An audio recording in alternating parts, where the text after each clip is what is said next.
모두 합장하시기 바랍니다. 행복 시작 불행 끝. 행복 시작 불행 끝. 성공 시작 실패 끝. 성공 시작 실패 끝. 승리자 붓다 축복의 땅에 오신 것을 환영합니다. 아미타불. 오늘은 지난 시간에 우리 했던 법문 중에 첫 번째 화살, 두 번째 화살 그런 뜻으로 했는데요. 그래서 이제 그 첫 번째 화살은 그것이 우리를 정말 괴롭게 할 수 있는 것일 수도 있고 그것 자체도 허상일 수도 있어요. 그리고 이제 두 번째 화살은 무조건 없는 것인데 이제 우리가 만드는 거잖아요.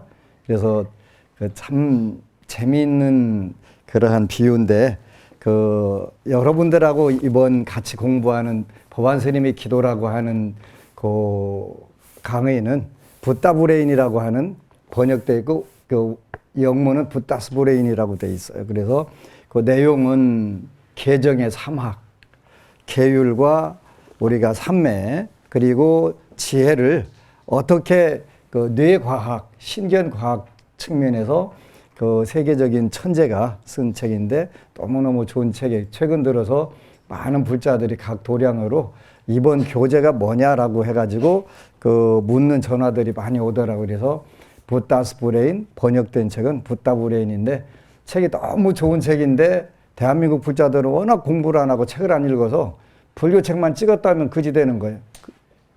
가난에 그 불서를 써가지고 그걸 직업 삼아서 살을 수 있는 길이 없는 거예요.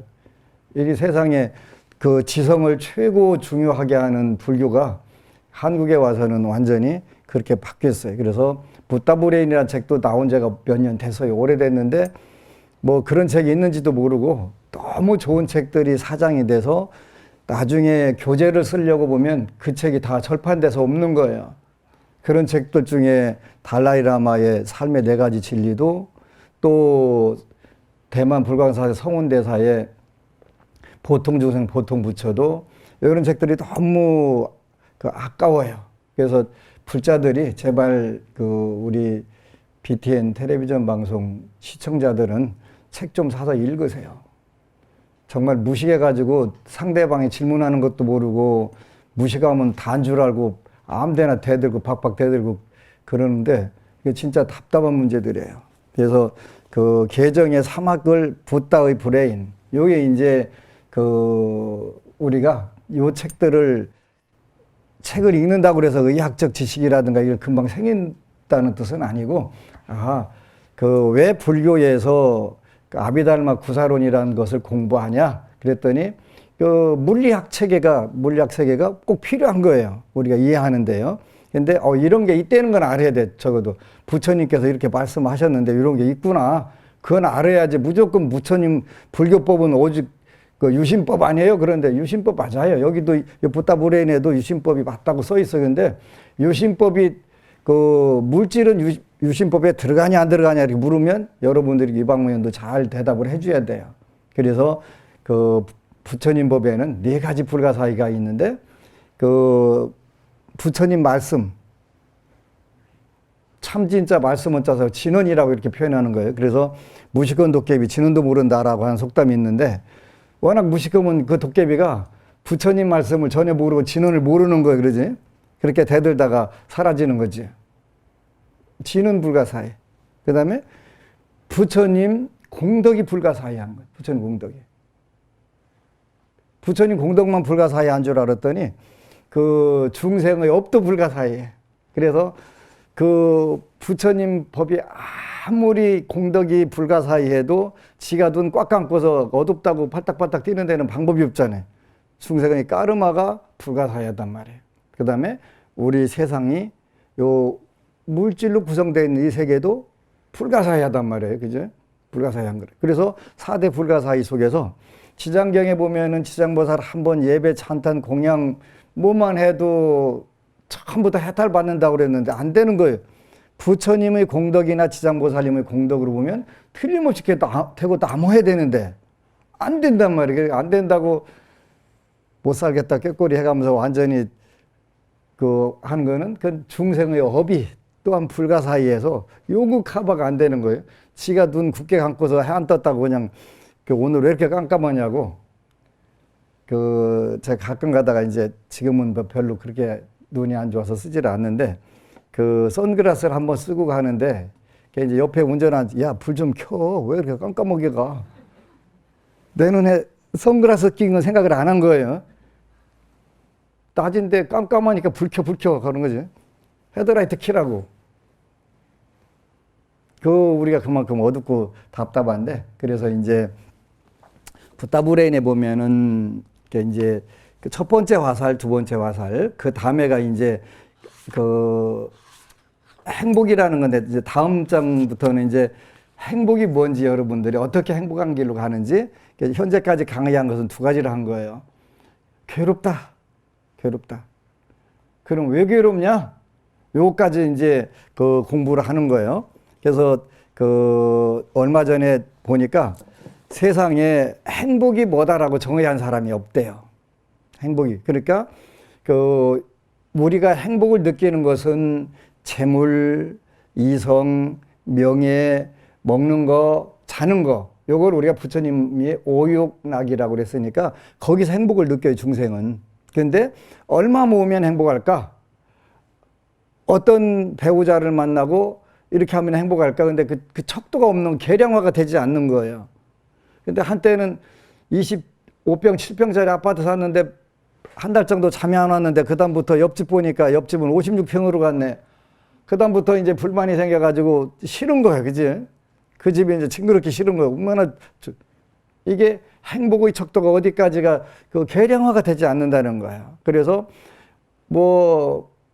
세상의 모든 학자들이 다 들어서도 뭐가 행복이다라고를 정의를 못하는 거예요.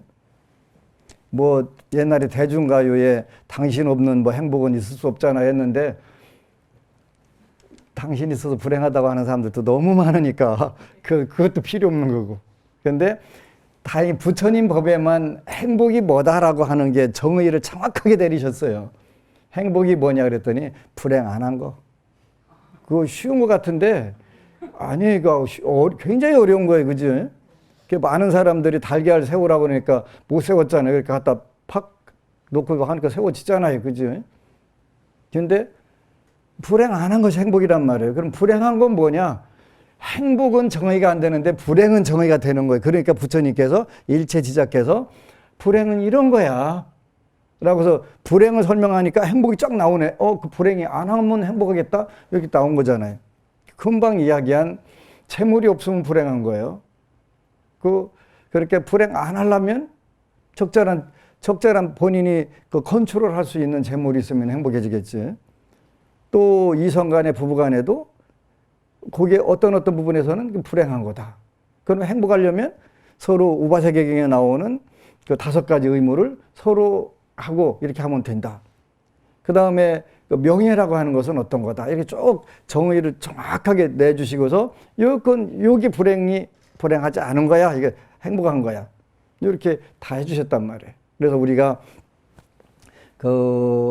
현실적으로 여러분들이 경제적으로 풍요로워야 되고 또 가족 간에 행복해져야 되고 서로 사랑해야 되고 그 다음에 우리가 살아가는데 세상에는 고래도 칭찬하면 사는데 그 칭찬 받으려고 우리가 얼마나 많은 노력을 해요. 그러니까 명예라는 거잖아요. 명예라는 굉장히 중요한 거예요. 그리고 또 우리가 먹는 거 그렇게 지장경에 보면은 계속 음식, 의복, 의약, 와구 요 계속 공양 원리라고 그렇게 아니 부처님이 직접 입으실 것도 아니고 먹으실 것도 아니고 치료할 약도 아닌데 왜 계속 그 이야기가 나오냐? 우리가 한번 생각을 해봐야 돼요. 음식, 의약, 와구 또 그다음에 꽃이라든지 이렇게 공약물들을 올리라고 하잖아요. 이게 이제 우리는 역사상에 많은 고승들이나 뛰어난 분들이 해석한 것을 가지고 이래서 그랬구나. 그래서 이제 음식, 의약, 와구, 의복 이런 부분들 우리가 계속 공양을 올리는데 여러 번 이야기를 했는데 일본의 미즈노 남보쿠라고 하는 분이 운명을 바꾸는 방법은 음식으로 운명 바꾸는 방법을 이야기를 했어요. 음식으로. 아, 음식이라는 게 제일 중요한 거구나.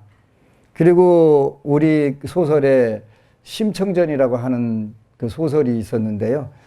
심청 아버지 이름이 그 이름은 심학규고 그 일반적으로 닉네임은 신봉사고 그잖아요.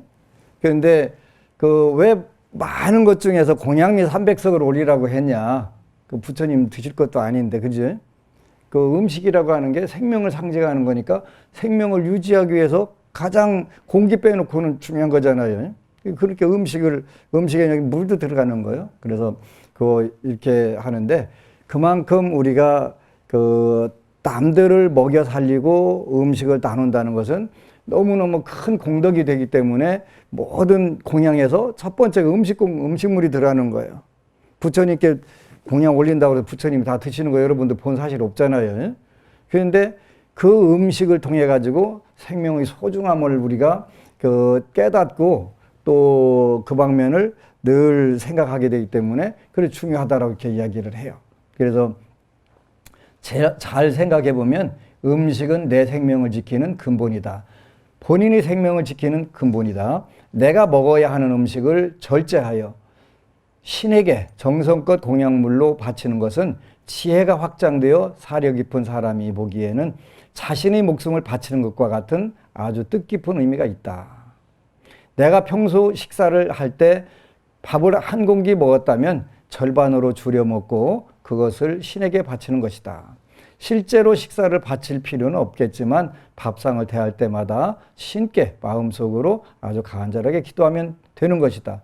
제가 지금 먹을 반 공기를 드립니다 하고 마음속으로 기도하고 반 공기의 밥을 먹으면 된다. 이렇게 요것도 이제 제가 임상 실험을 했다고 그랬지. 전 하도 복이 없다고 그래서 빨리 발 보고 해야 되겠다. 원샷에 3분의 2 줄이고 3분의 1만 먹자. 그랬더니 이제 계속 들어가고 말랐는데 법안 스님 얼굴에 돈이 잔뜩 붙었네. 이렇게 쏙 들어가고 나니까 돈이 붙었다는 거 이렇게 나왔을 때는 아닌데 그런 거구나. 이렇게 이제 이쪽 보면은 밥 줄이는 방법도 나와 있네요. 신은 물건을 직접 받는 것이 아니라 그 사람의 마음과 뜻을 받는 것이다. 정확하게 받는 거예요. 여러분들 제사 지낼 때 음식 차리면서 투덜투덜 하게 되면 그건 신은 마음과 뜻을 받는 것이지 그 음식을 받는 게 아니란 말이에요. 그러니까 거기서 똑같이 소원 성취가 안 되고 공양이든 뭐든 그 공덕이 이루어지고 안 이루어지고 거기에 달려있단 말이에요. 3을 먹었다면 1을 먹고 1을 먹었다면 1만 먹고 1만 1이었다면 2분의 1로 먹어서 그 덕을 키우면 소원은 이루어진다. 이렇게 기도한다면 작은 소망은 1년, 3년, 큰 소망은 10년이면 충분히 달성할 수 있다. 많은 난치병이 100일 동안 흰죽 2공기만 먹으면 거의 낫는다. 먹고 싶지 않다면 단식을 하여 아예 먹지 않는 것이 좋다. 음식이 배에 오래 머물러 뱃속에 숙변이 가득 차 있기 때문에 소화도 안 되고 속이 더부러 간 것이 음식 맛이 없는 것이다. 입맛이 없으면 굳이 먹으려 하지 말고 먹는 양만 반으로 줄여야 한다. 식사를 줄이고 절제하면 입맛이 좋아지고 숙변도 없어진다.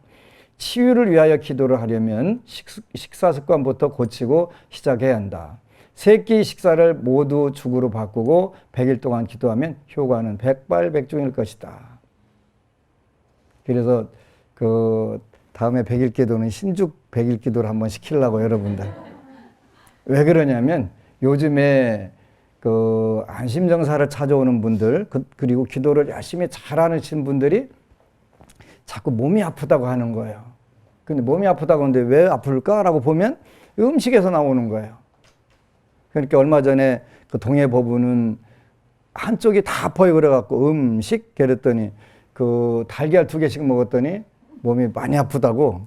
근데 달걀 2개를 먹어서 아픈지 안 아픈지 몰라요. 모르는데 몸에 안 맞는 음식 들어가네? 그랬더니 달걀 2개 먹는다고 하더라고요. 전부 지금은 기도를 하는데 얼마 전에는 논산에서 스님 저 큰일 났어요. 그래서 왜? 지구 무너졌어? 그랬더니 지구 무너져도 빠져나오는 방법이 있다고 그랬죠. 그 수 이름이 뭐였죠? 뼈쪽수. 뼈쪽수에. 근데 그 밖에 나가서 음식만 먹으면 젓갈이 조금이라도 들어가 김치를 먹으면 입안이 허락고 백태가 껴갖고 아파서 할 수가 없대. 안 먹으면 되지. 근데 사회생활하면서 안 먹으면 되지가 안 되잖아요. 여기 이제 그 문제는 문제예요.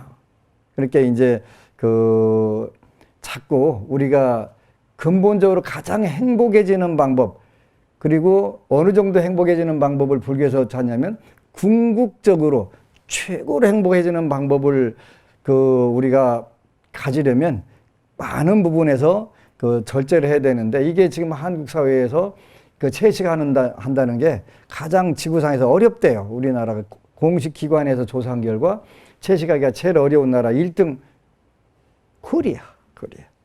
그래도 대한민국이더래요. 그게 문제는 되는데 어쨌든 가나 요즘에 이제 전부 누가 기도 열심히 하는데 왜 아플까요? 하면 전부 다 100명이 물으면 100명 다 음식 조심하라고 이렇게 나오는 거예요. 음식 조심하라고. 그래서 아무리 불치병, 난치병이 걸려서도 흰죽만 먹고 100일 기도할 수 있다면 낫는다. 그래서 흰죽 교실을 하나 만들려고 지금. 어떡하겠어요. 이게 중생들을 이렇게 공기도 오염되고 물도 오염되고 환경 자체가 다 오염되어 있는 데다가 오타각세다 보니까 사람의 우리가 태어난 자체, 이 시대 자체가 겁탁이라고 그래서 시대 자체가 오염된 거예요. 시대 자체만 오염된 게 아니라 견탁, 번뇌탁. 우리 보는 것도 전부 다 오염된 것만 보고 사는 거예요. 여러분들이 요 붓다 브레인에 보면은 그 부정적인 거하고 긍정적인 거 있을 때는 여러분들이 부정적인 것에 훨씬 빨리 끌려간대요. 그러니까 여러분들이 우울증 걸리거나 강박관념 정신질환이 왜 오냐면 전부 다 부정적인 생각이 훨씬 더 빨리, 그런데 뇌 구조 자체가 부정적인 것을 먼저 받아들이고 훨씬 빠르게 반응하게 돼 있대요. 그래서 이게 아주 자연 현상 중에 자연스러운 것인데 문제는 그걸로 따라가게 되면 불행해진다는 거예요. 그래서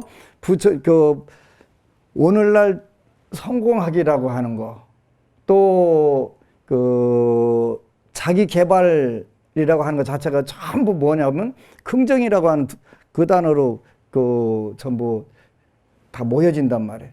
근데 긍정적인 생각을 해라, 긍정적인 말을 해라, 긍정적인 행동을 해라. 안 돼. 왜 안 되냐면 뇌 구조 자체가 언제든지 부정적인 것에 훨씬 빨리, 그건 순간적으로 1초 이내에 다 반응을 해갖고 방어 태세를 갖춘다는 거예요. 그러지? 그러니까 긍정적으로 바꾼다는 게 쉬운 게 아닌 거예요. 바꾸고 또 계속 바꿔서 이 회로에 완벽하게 자리 잡을 때까지. 그러더라도 이 습관이 어떤 상황에 부닥치게 되면 다시 원위치로 돌아간다면, 부정적인 생각으로 원위치로 또 돌아가는 거예요. 그래서 습관의 힘이라고 하는 책 보면은 그 이야기가 나와요. 그러니까 술김에 또 홧김에 그냥 담배 끊었다가 10몇 년 끊었다가 너무 화가 났고 담배 그냥 또 줄담배 쫙 피고 끊었다가 술 마시고 그렇게 습관으로 다시 회귀, 원위치 되는 경우들이 많죠. 부정적인 쪽으로 돌아가는 게 훨씬 빠르다는 거예요. 그래서 우리가 불교를 믿는 것은 행복, 사랑, 지혜, 그걸 우리가 말하는 계정혜라고 하는 게, 계는 행복하기 위해서 지키는 것이고, 삼매는 사랑하는 마음을 키워가려고 하는 것이고, 그 다음에 혜는 우리가 삶의 처세를 잘 하려고 하는 지혜를 늘려고 하는 거란 말이에요. 그러니까 행복, 사랑, 지혜, 요 계정혜라는 말을 현대식으로 바꾸면 그렇게 된단 말이에요. 그러니까 부담 갖고 내가 불교를 믿는 게 어떤 괴로움을 끌어들이려고 하는 게 아니라 행복해지고 사랑해지고 지혜로워지려고 하는 것인데, 요게 이제 우리 부정적인 뇌의 구조상 자꾸 그거를 좋은 쪽으로 가려고 하더라도 그거 자꾸 거절이 되는 경우들이 너무 많은 거죠. 그러니까 이제 우리는 그래서 하나하나 하다 보면 어느새 됐네 이렇게 된단 말이에요. 그러니까 여기 보면 그런 구절이 나와요. 옛 습관을 버리고 새로운 습관을 만드는 데는 시간과 노력이 필요하다. 시간과 노력이 필요한 거예요. 우리 무진 고모님이 지장경 5천독을 읽으니까 이틀만 기도면 소원 성취가 다 되더라. 그래서 이제 대구 도량 이전하면서 만일기도 이제 천일기도 그 해갖고 그 만일기도로 바꾸려고 그래요. 27년 걸리는 기도를 해갖고 그 제가 그 만일기도 끝나면 90살이 되고 한 번 더 하면 110살이 되대요. 그래서 되는데 왜 그러냐면 그걸 계속 반복하다 보니까 그 가피 힘을 빨리 감지하는 기능이 이제 형성된 거예요. 그러니까 옛 습관을 버리고 새로운 습관을 만드는 데는 시간과 노력이 필요하다. 5,000도 읽었으니까 지금 5,000시간 이상 걸린 거예요. 거의 10,000시간 가까이 걸리는데 그 유명한 골프 선수, 유명한 농구 선수, 유명한 배구 선수 이 사람들이 연습 시간이 대충 몇 시간이냐면 1만 시간이라는 거예요. 그러니까 그 뭐 피겨스케이트 여왕이었던 김연아라고 하는 선수가 하루에 10시간씩 한 몇 년을 하니까 10,000시간 이상 하니까 뭐 트리플 뭐 또 하고 막 별거 다 하는 거지. 그냥 타고난 사람들이 그렇게 연습을 해가지고 되는 건데, 그러니까 우리는 그런 부분에서 여러분들은 인생을 행복하게 살고 성공적으로 사는데 요 전문가에 섰을 거예요. 근데 아직 그거 이제 발휘하려면 어떻게 하면 돼요? 10,000시간을 훈련을 하면 되는 거예요. 10,000시간을. 그래서 하루에 2시간씩 하면 5,000일이면 그 14년밖에 안 걸리기는 14년 까마득 하네요. 그죠? 금생 안 태어난 사람 잡고서 딱 2번만 하면 사람이 100년 살면 정확하게 날짜로 따지면 36,500일이에요. 1년이 365일이니까 곱하기 100 한 거예요. 무슨 그게 대단하게 계산한 줄 알고. 36,500일인데 지금 벌써 그 3분의 1 살았으니까 이제 많이 남았으면 12,000일도 안 남은 거예요. 여기 계신 분들 거의 그래요. 많이 남았다고 생각하지 마세요. 그래서 옛 습관을 버리고 새로운 습관을 만드는 데는 뭐가 필요하냐면 시간과 노력이 필요한 거예요. 우리의 인생을 행복과 성공으로 이끌려면 이 바로 그 안 행복한 습관, 안 성공으로 가는 습관, 요거를 거기에 우리가 깊이 젖어들어 있는데 그거를 행복한 습관, 성공적 습관으로 새로운 습관으로 바꾸려니까 시간과 노력이 필요하겠지. 말하자면 사소한 것의 법칙인데 비록 탐진치에 휩쓸리는 순간이 짧고 사소하다 하여도 그 흔적은 괴로움으로 우리의 마음과 뇌에 남는다. 극복을 위한 자그마한 노력들이 쌓이게 되면 삼독을 치유할 수 있고 고통은 사라져서 행복과 사랑과 지혜로 바뀌게 된다. 사소한 것인데 부정적인 것은 전부 마음에 다 쌓이는 거예요. 왜냐하면 언제든지 사소한 것이지만 괴로운 쪽이 훨씬 더 그 뇌가 기억을 잘하는데 그게 특별히 또 발달된 사람들이 있어요. 특별히 발달된 사람들이. 그래서 요거를 시간과 노력을 통해 가지고 작지만 자꾸 바꿔나가는 수밖에 없는 건데, 그래서 이제 여러분들이 교육을 받고 자꾸 법문을 듣고 현실에서 요거를 복습을 해야 될 필요가 있어요. 그렇게 하는 방법이 교육에서는 이를 간결하게 4가지 단계로 나누네요. 무의식적 무능, 의식적 무능, 의식적 유능, 무의식적 유능, 요 4단계로 무의식적 무능. 이게 무조건 불행한 거예요. 모든 것을 불행으로 다 끌어다가 맞추는 거예요. 불행하겠죠. 우울증 오게 되고 조현병이라고, 요즘은 정신분열이라고 하는데 조현병이라고 들어서 조현병 뭐 찾아봤더니 옛날에 정신분열이라고 하는 걸 요즘 조현병이라고 하더라고요. 이런 부분들이 오는데 무의식적 무능은 불행으로 무조건 끌려가는 거예요. 그러니까 그 다음 단계가 뭐냐면 의식적 무능. 아, 내가 이 부분에는 불행으로 가려고 하고 실패로 가려고 하네. 그건 이제 조금씩 인식하는 거예요. 여러분들 지장경 읽으니까 의식적 무능이 나오기 시작하는 거예요. 내가 이 부분에 대해서는 내가 잘난 줄 알았는데 아니네. 얼마 전에 어느 분이 왔는데 본인 동료가 그랬대요. 여러분들이 복을 기르고 좋은 운으로 바꿔야 되는 이유가 뭐냐면, 복이 없고 운이 없는 사람은 어디 가서 물어봐도 꼭 정확하게 틀리는 데만 가서 물어요. 그게 불가사의돼요. 이것도 중생 까르마의 불가사의에 들어가는 거예요. 스님, 제가 올해 대박 난다는데 왜 이렇게 쪽박 났지요? 그러길래 어디 가니까 대박 난다고 하더냐? 이거 가지고 그랬더니 가는 데마다 다 대박 난다고 하던데요? 근데 그럼 왜 대박 안 나고 쪽박 났어? 쪽박 날, 아니 나는 아무리 봐도 쪽박 날 운이지 대박 날 운이라고는 요즘 말로 일도 없네. 그런데 9곳에 갔는데 전부 다 대박 난다고 그래갖고 대박 날 줄 알고 했는데 완전 거덜난 거, 쪽박 난 거예요. 이렇게 그분이 운이 없거나 복이 없으면 꼭 틀리는 데만 골라가서 묻는 거예요. 그렇게 고르기도 쉽지 않을 거예요. 중생의 업에 의해서, 까르마의 불가사의에 의해서 그쪽으로 가는 거예요. 근데 제 앞에 와서도 두 분이 싸우는 거예요, 부부간에. 아, 이 등신 때문에 내가 불행하다고. 그래서 어떤 등신? 그 남편 등신. 그래? 그래? 내가 볼 때는 정반대인데? 그리고 정반대인 증거를 자세하게 열게 해줬더니 어느 날 이제 각자방 이렇게 쓰다가 새벽에 마나님이 그 베개를 가지고 남편 자는 방에 가지고 와서 미안하다고 여태까지 잘못된 정보에 의해 가지고 내 덕에 당신이 먹고 산다고 생각을 해서 내가 당신한테 엄청 짜증났는데 법안스님 말씀 들어보니까 당신 덕에 내가 먹고 살았네. 너무너무 미안하고 죄송하다고. 그러면서 그때부터는 오면 남편을 우러러보는 눈초리가 그냥 그 눈빛이 초롱초롱해. 그래서 어쩐 일인가 했더니 그런 일이 있었더만이. 잘못된 정보에 의해 가지고 불행을 만드는 거지.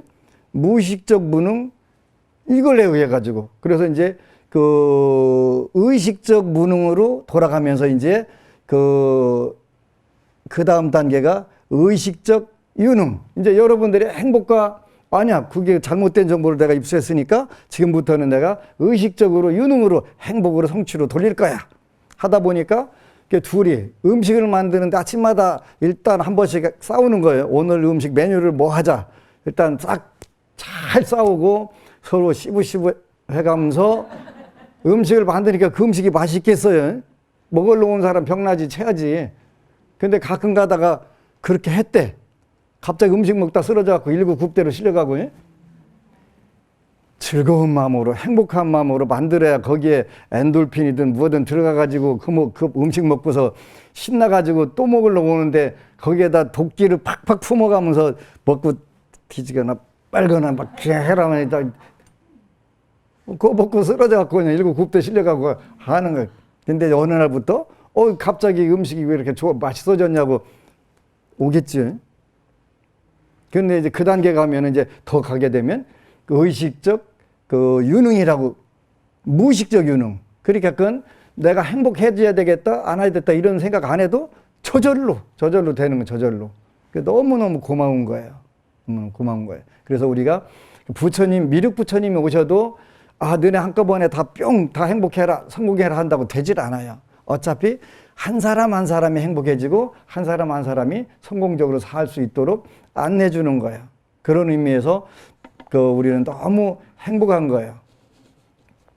아직도 기복불교에 대해서 불평불만이 있는 분들은 저한테 오시면 돼요. 제가 기복불교의 진술을 보여드려요. 아까 음식에 대해서 이야기를 했는데 그 음식은 내가 먹을 음식을 조금 줄여가지고 우리가 백미공양을 모아서 그걸 1년에 120톤씩 내보내요. 그러니까 다른 사람들 생명을 이어주는 거예요. 그 신봉사님은 미스터 심은 그 공양미 300석으로 그 따님을 그 왕비도 만들고 본인도 나중에 왕이 돼요. 눈 뜨고요. 그 남평왕이라고 하는 왕이 돼요. 근데 그 300석보다 우리는 더 해서 더 많은 사람들이 조선시대보다 인구가 더 많으니까 우리가 해야 되겠지. 그래서 음식이라고 하는 것은 생명 연장의 가장 중요한 부분들이기 때문에 우리가 식사할 때 소중하게 먹고 늘 고맙다고 생각을 하는 게 굉장히 중요해요. 전 밥 먹을 때 감사히 먹겠습니다 하거든요. 그러니까 어떤 음식을 먹어도 문제가 되지 않아요. 물론 문제가 됐던 적이 있어요. 인도 갔는데 여행사에서 계속 볶은 김치를 주는데 이거 문제 생기겠다 그러는데 그 대표로 제가 식중독 걸렸어요. 근데 그 차 5시간 가는데 배 아파 죽겠는데 그래도 참을 만큼 식중독 걸려가지고요. 식중독 걸려가지고. 그러니까 왜 그러냐면 그나마 음식한테 고맙다고 내가 인사를 했으니까 그 나를 궁극적으로 해치지는 않는단 말이에요. 고맙다는데 웃는 낯에 침 못 뺐는데 어떻게 갔다가 음식이라도 상했더라도 너 죽어봐. 이렇게 할 수가 없잖아요. 고맙다는데. 중요한 거예요. 남의 생명을 연장시켜주는 정말 소중한 우리 공양미 그 기탁, 이게 중요한 거죠. 그래서 음식이라고 하는 걸 나누는 거예요. 어느 법우가 글을 올렸네요. 지장기도 덕분에 다시 신혼으로 돌아간 것 같아요. 지장기도 덕분에 다시 신혼으로 돌아갔대요. 안녕하세요. 법안스님 친견우 오랜만에 글 올립니다. 한동안 글 안 썼더니 어색하기도 하고 조심스러운데요. 제가 받은 가피 중 하나를 이야기하고 싶어 글 올립니다. 아직도 많은 분들이 지장경 기도는 누구 돌아가신 분 천도하는 신앙이라고 착각을 하는데 그렇지 않아요. 좀 제발 읽어보고 한 100번만 읽어보고 그렇다고 확신 들면 저한테 따지러 오세요. 그러지 않으면 그런 이야기 절대 앞으로 꺼내지 마세요. 안 읽어보고 남대문 문턱이 대추나무네 오동나무네 그 자꾸 거기 하지 말고 일단 100번이라도 읽고 왜 그러냐면 그 공자님 말씀에 독서 100편 의자연이라고 그래서 한 100번 읽으면 어느 정도 이해할 수 있어. 한두 번 읽어갖고 이해할 수 없으니까 100번 읽으면 이런 뜻이 들었네 이렇게 이 정도는 알고서 그게 그렇다 안 그렇다 이렇게 해야 되잖아요. 읽어보지도 않고 한 번 읽어보니까 아니대? 지가 무슨 천재라고. 그지? 안 천재면서. 저희 부부는 이제 6년 차이고 곧 7년 차로 접어듭니다. 5년의 연애와 6년의 결혼 생활, 길다면 길고 짧다면 짧은 이 기간 동안 저희는 정말 많이 싸웠고 그 결과 이혼 위기까지 겪어야 했습니다. 연애 때는 주변의 이간질과 저희 성격 때문이었고 결혼 후에는 손윗동서와의 문제와 저희 성격 때문에 싸움이 빈번하게 일어났어요. 저희 남편이 저 때문에 얼마나 많은 시간을 참아왔고 견뎌왔는지 그 당시 저에겐 보이지 않았습니다. 여기 이제 무의식적 무능이네, 그죠? 남편과 이혼 위기까지 갔던 것은 아무 말 없이 저희 성격을 받아줬던 남편이 조금씩 지쳐가기 시작했을 때부터였어요. 저는 시샘이 많고 예쁨도 독차지하려는 사람이었고 제 기준으로 모든 것을 판단하고 그것이 곧 정답이라고 생각하는 교만함 가득한 사람이었습니다. 여기 지금 첫 번째 화살, 두 번째 화살 다 나오네요. 손윗동서인 저희 형님은 저보다 늦게 결혼하였는데 본인이 먼저 들어온 선배란 뜻이지요. 저는 형님의 모든 것이 눈꼴 사납고 싫었어요.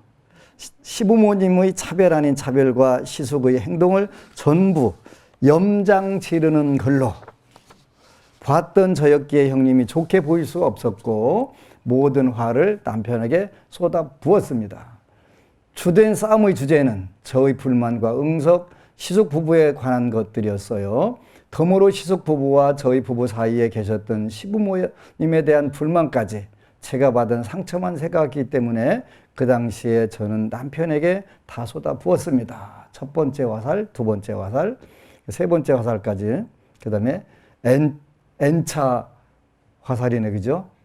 남편에게 불만 가득한 말만 하고, 마음에 들지 않으면 반박하고, 한마디도 지지 않으려는 아내를 좋아하는 남자가 어디 있을까요? 그렇게 부부싸움과 임신에 대한 아픔 등 많은 일을 겪으면서 저희 남편에겐 우울증이 찾아왔고 저는 우울증으로 무기력한 남편의 모습과 저를 이해해주지 않는 남편이 밉고 원망스러웠습니다. 저는 결국 참다 못한 남편이 저에게 이혼해달라는 말을 반복하기 시작했고 서로가 서로에게 상처 주는 말과 행동을 하는 지경에 이르렀어요. 저는 이혼하기 싫었기에 남편에게 매달렸고 제 남편은 매몰차게 저를 내치려 했습니다. 너무 힘들었고 경제적 능력이 없던 저였기에 이혼이 더 무섭게 느껴졌어요. 다행이네요. 남편은 마음의 문을 닫고 퇴근 후 집에 돌아오면 대화도 없이 어색한 분위기 속에서 조용히 지내는 게 일상이었습니다. 그렇게 힘든 날을 계속될수록 저희 부부는 자살이라는 단어를 생각한 날이 많았던 것 같아요. 불안한 일상이 반복될수록 저는 미칠 것만 같았고 이대로는 안 되겠다 싶어 유명한 심리센터를 찾아다녔어요. 비싼 금액을 갖다 바쳐 상담받기도 했습니다. 그래도 뭔가가 부족했어요. 저는 살 길을 찾아야만 했기에 포기할 수 없었습니다. 제가 운이 좋았던 걸까요? 그리고 불행 중에는 다행이 있는 거예요. 다행 중에는 불행이 없는 거고요.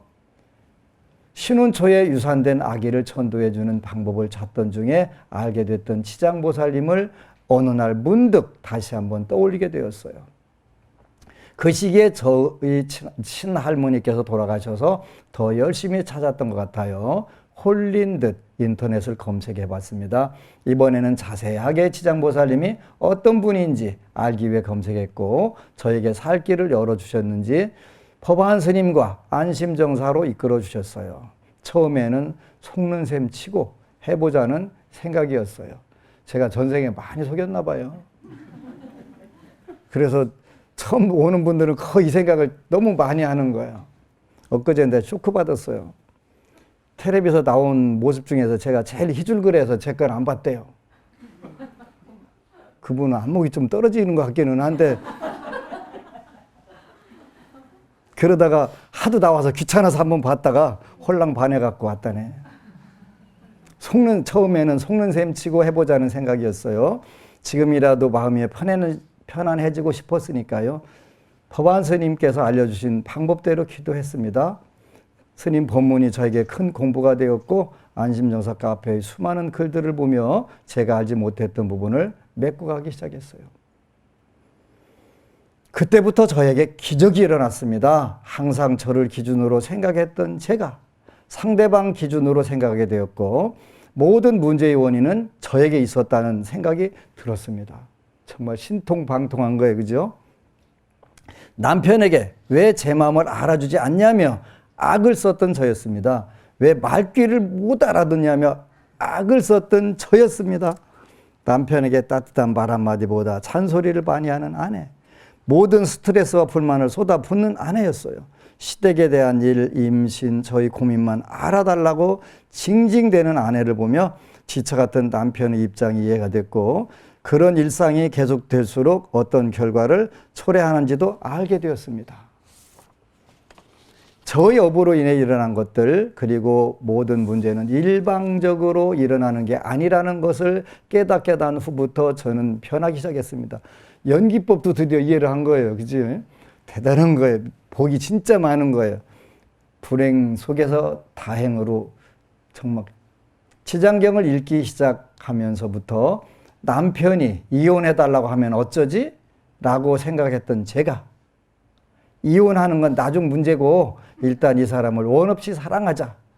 남편에게 받기만 했으니 조금씩 갚고 싶어 라고 생각하게 되었습니다. 선연으로 이어지길 바라는 마음이 강했어요.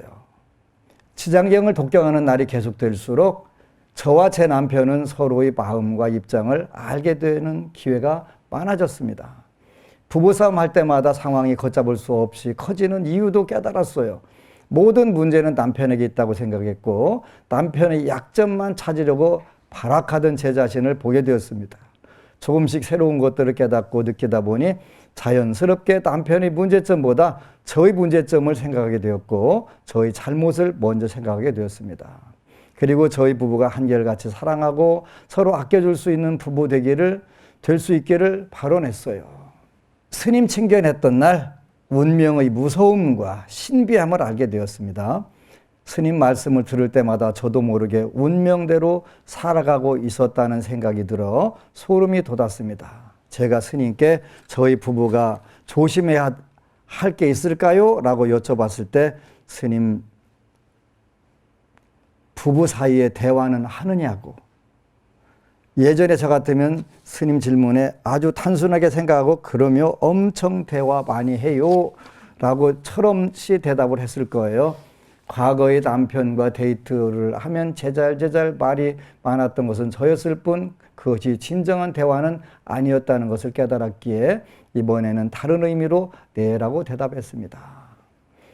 스님 뵙는다는 게 쉬운 일도 아니고 복을 쌓다 보면 만나 뵐 수 있는 날이 올 거라고 믿었는데 정말 운이 좋았나 봐요.